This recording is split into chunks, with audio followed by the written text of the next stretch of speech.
ഞങ്ങളെ ഈ big B എന്നുള്ള ഒരു പേര് പറയുമ്പോൾ തന്നെ ഞങ്ങൾക്കൊരു ഒരു രോമാഞ്ചം ഇങ്ങനെ വരുന്ന രീതിയിലുള്ളൊരു ഇതാണ്. അതായത് എല്ലാ വലിയ കൊമ്പന്മാരുടെ ഇടയിലേക്കും ഞങ്ങൾ ഇങ്ങനെ ഇറങ്ങി ചെല്ലുമ്പോൾ ഞങ്ങളെ ഈ ഒരു ഇതിങ്ങനെ ചെല്ലുന്ന സമയത്ത് ഉണ്ടാവുന്ന ആ ഒരു സന്തോഷം, അത് ഞങ്ങൾ ഈ ഒരു എന്താ വെച്ചാൽ 4-5 മാസത്തെ ഒരു കഠിനാധ്വാനത്തിന്റെ ഒരു ഫലമാണ്.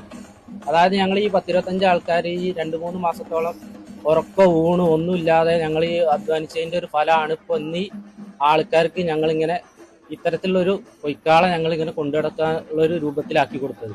അതുകൊണ്ട് തന്നെ ഓരോ ഉത്സവ പറമ്പിൽ ചെല്ലുമ്പോഴും ഞങ്ങൾക്ക് മറ്റുള്ള കൊമ്പന്മാരുടെ ഇടയിലേക്ക് ഞങ്ങൾ ഇങ്ങനെ ചെന്നിറങ്ങുമ്പോൾ ജനങ്ങൾ ഞങ്ങൾക്കിടയിലുള്ള ഒരു ബിഗ് ബി എന്നുള്ള ഒരു പേര് പറയുമ്പോൾ തന്നെ ഞങ്ങൾ ഈ 3-4 മാസത്തോളം അധ്വാനിച്ചതിന്റെ ഫലം ഞങ്ങൾക്ക് കിട്ടുന്നതിന്റെ ഒരു സന്തോഷം അത് ഞങ്ങൾക്ക് പറഞ്ഞറിയിക്കാൻ പറ്റാത്തതും കൂടുതലുള്ളതാണ്. ഞങ്ങളൊരു ഈ വലിയ കളമ ഞങ്ങളൊരു 15 ആൾ എങ്ങനെയും മിനിമം വേണം. അതായത് ഒരു കേടുപാട് കൂടാതെ ഈ ഒരു പരിപാടി എടുത്ത് അടുത്ത പരിപാടിക്ക് പോകണമെങ്കിൽ ഒരു 15 ആൾക്കാർ എന്തായാലും വേണം. അടുത്ത വർഷം എന്തായാലും പ്രതീക്ഷിക്കാം. എന്താന്ന് വെച്ചാൽ ഞങ്ങൾ ഇത് എന്തായാലും ഞാൻ പറഞ്ഞില്ലേ, ഇത് ഞങ്ങൾ ഒരു ഓണറുടെ ഒരു കൂട്ടായ്മയാണ്.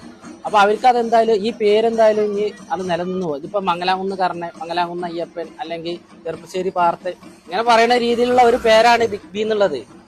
അതുകൊണ്ട് ഈ പേരെന്നും നിലനിൽക്കും. സാധാരണ ഒരാൾ ഒരു പൊയ്ക്കള നിർമ്മിക്കുകയാണെന്നുണ്ടെങ്കിൽ ആ ഒരാളുടെ ഒരു പേരോ അല്ലെങ്കിൽ ആ സ്ഥലത്തിന്റെ പേരോ സാധാരണ ഇടാറ്. അതായത് ഒരു 6-7 ജിമ്മന്മാര് കൂടിയിട്ടിട്ട പേരാണ് ഈ ബിഗ് ബി എന്നുള്ളത്. അതുകൊണ്ടാണ് ഇത്രയും പവർ.